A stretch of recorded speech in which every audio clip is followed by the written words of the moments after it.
Welcome to the Heart Echo channel. Outside the hospital, a mother and her sick child sat on a cold, unforgiving bench. They were silent, invisible, lost in the sea of people walking past.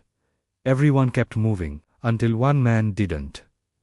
Emma Carter clutched her 4-year-old daughter, Julia, as the winter wind sliced through their thin coats. Her bag was crammed with medical papers, each one a testament to their struggle. Hope felt colder and thinner than the biting air. People hurried by, their faces averted, lost in their own worlds, oblivious to the quiet desperation on that bench. Julia, small and frail, reached up with a tiny hand to wipe away her mother's tears. She whispered words that would shatter anyone's heart. "Mummy, when I get better, I'll take care of you." That simple, profound promise hung in the air, a testament to a child's pure love in the face of immense hardship. It was a moment of heartbreaking beauty, a moment that caught the attention of a man who was never supposed to stop. He was Isaac Hall, a name synonymous with power, CAO, untouchable, a man whose schedule was measured in millions. He was walking past AirPods in, sealed off from the world, as usual, but something in that little girl's voice pierced his bubble.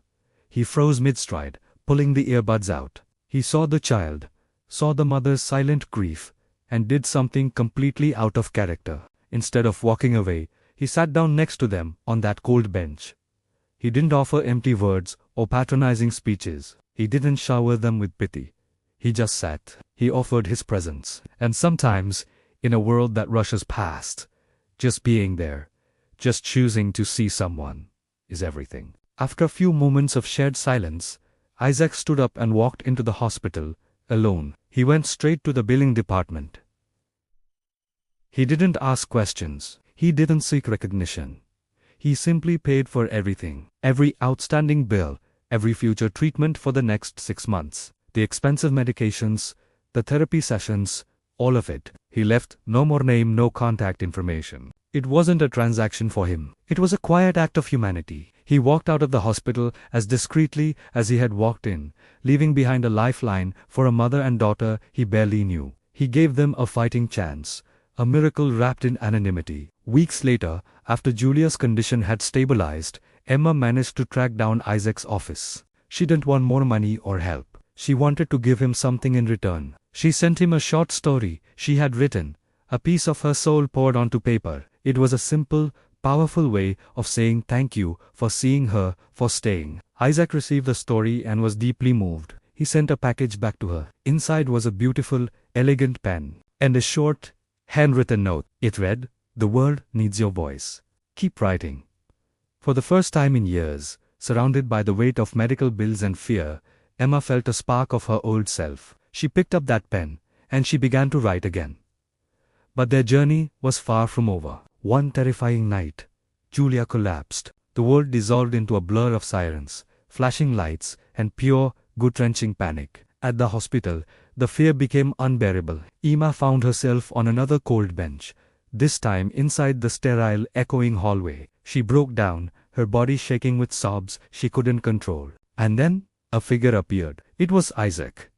He had left a critical board meeting the moment he heard what happened. He didn't say a word. He just walked over, wrapped his strong arms around her, and held her as she cried. He stayed there with her all night, a silent guardian in her darkest storm. In the months that followed, something shifted in Isaac. Inspired by Emma's strength and his own quiet actions, he decided to face his past.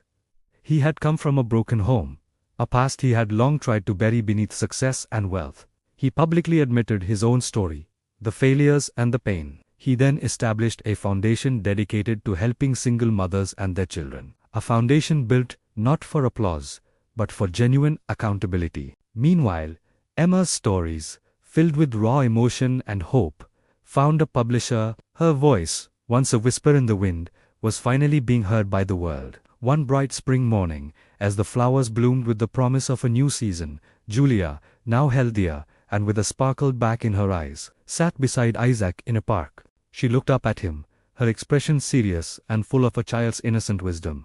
She asked softly, "If you were my dad, could I call you Daddy?"